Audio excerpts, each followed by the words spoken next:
언약의 가운데서도 하나님께서 마련해 주시는 쉼을 누립시다. 사무엘하 16장 1절에서 14절. 사랑하는 성도 여러분, 참 반갑습니다. 다윗이 감람산을 지나가자마자 무비보셋 종 시바가 풍성한 음식을 가지고 나타납니다. 떡 200개, 건포도 100송이, 여름과일 100개, 그리고 포도주 한 가죽 부대에 싣고 다윗을 맞습니다.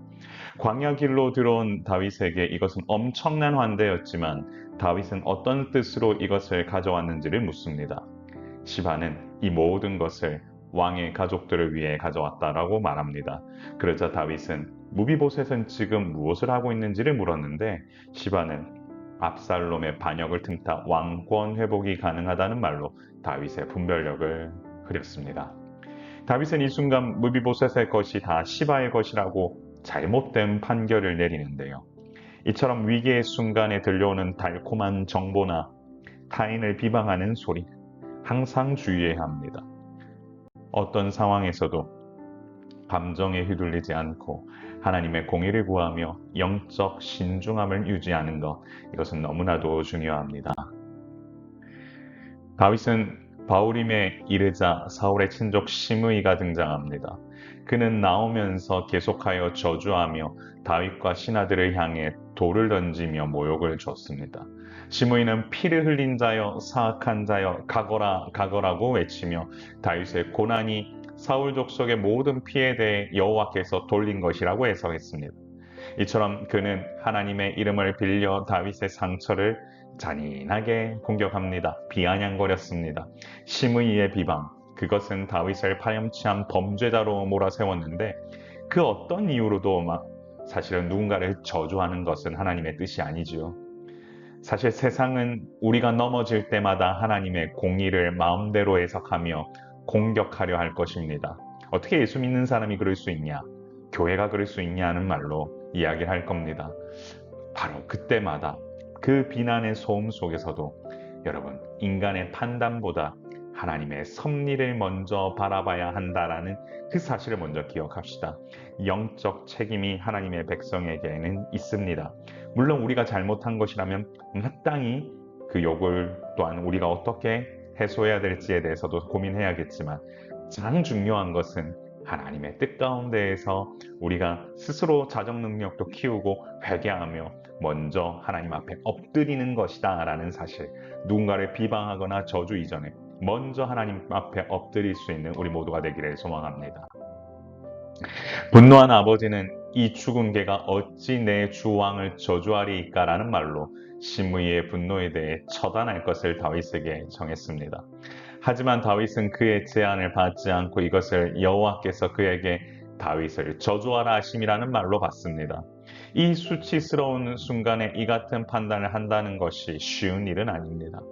여호와께서 그에게 명령하신 것이라고는 내버려 둘 수 있는 것은 하나님의 주권적 다루심을 인정하는 표현이죠. 이처럼 하나님의 절대 주권에 순복할 수 있다는 것. 바로 하나님께서는 이와 같은 자를 통해 하나님의 나라를 세워 가십니다. 비참한 조롱 속에서도 하나님이 허락하신 징계라면 달게 받겠다라는 성숙한 신앙이 우리 모두를 자라게 하는 원동력이 됨을 믿으셔야 합니다.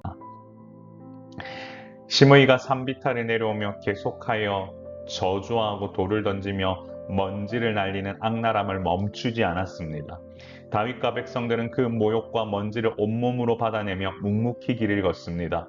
결국 하나님은 지친 그들을 위해 한 곳에 이르러 거기서 쉬게 하셨다라고 14절에 나와 있습니다. 성도는 자기 힘이 아닌 우리를 붙드시는 하나님의 은혜로 사는 인생을 삽니다. 사방에서 돌이 날라오고 비방과 저주가 가득 차 있다 할지라도 하나님께서는 감당할 시험 이상의 고통을 허락하지 않으십니다. 분명 지금은 앞에 보이지 않는 것 같는 일들이 많이 있을지는 모르겠지만 사랑하는 성도 여러분, 결국 하나님께서 쉴 곳을 마련해 주신다라는 사실을 잊지 말고 기억하시길 바랍니다. 사랑하는 성도 여러분, 광야 길 가운데에서도 하나님께서 마련해 주시는 쉼을 누립시다. 다윗은 시바의 교묘한 속임수와 시므이의 처절한 비방 가운데서 광야길 인생을 보내야 했습니다.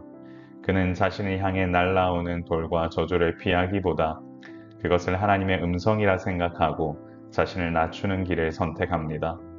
자신에게 오는 모든 비방과 고통을 불평하기보다 그 순간 더욱 하나님을 바라보며 광야길을 걷기로 작정했던 것입니다. 분명 다윗에게 연약한 부분이 있습니다. 하지만 연약함 속에서도 하나님께 맡기는 삶에 대한 간절함이 있었기에 그는 고난의 광야길을 걸어갈 수 있었던 것입니다. 그 결과 하나님께서는 광야길 가운데서도 쉴 수 있는 곳을 다윗과 그리고 그와 함께한 자들을 위해 준비하셨습니다. 이처럼 삶의 자리가 만만치 않습니다. 하지만 이런 상황 속에서라도 하나님을 바라보며 묵묵히 갈 때 하나님께서 허락하시는 쉼을 온전히 누리게 됨을 잊지 맙시다. 하나님께 나의 시선을 맞추고 걷다 보면 하나님께서 쉬게 하시는 자리가 우리에게 주어질 것입니다. 사랑하는 성도 여러분, 이렇게 기도합시다. 주여, 광야길 가운데서도 불평하기보다 하나님을 바라보며 주님 주시는 쉼의 때를 기다리며 나아가게 하옵소서. 같이 기도하며 나아가겠습니다. 존귀하신 하나님, 광야길과 같은 인생입니다. 돌 던지는 사람, 그리고 비방하는 사람, 세상은 그렇게 또한 우리에게 어려움을 줄 수도 있는데 그 속에서도 믿음의 성도들 오직 하나님만 붙들며 하나님께서 주시는 은혜를 갈구하며 나아갈 수 있도록 주님 역사하여 주옵소서. 사랑의 샘물교회 가운데 주님 함께하여 주시고 아버지 하나님께서 바라시는 대로 이 교회가 묵묵히 주님의 뜻을 높이며 나아가는 교회 되게 인도하여 주옵소서. 이곳에 함께 예배하는 모든 성도들의 삶을 주님께서 붙들어 주시고 하나님 사랑의 샘물교회 가운데에 고난과 어려움 시간 이후 하나님께서 부으시는 놀라운 부흥의 역사가 일어날 수 있도록 주님 우리와 함께하여 주옵소서.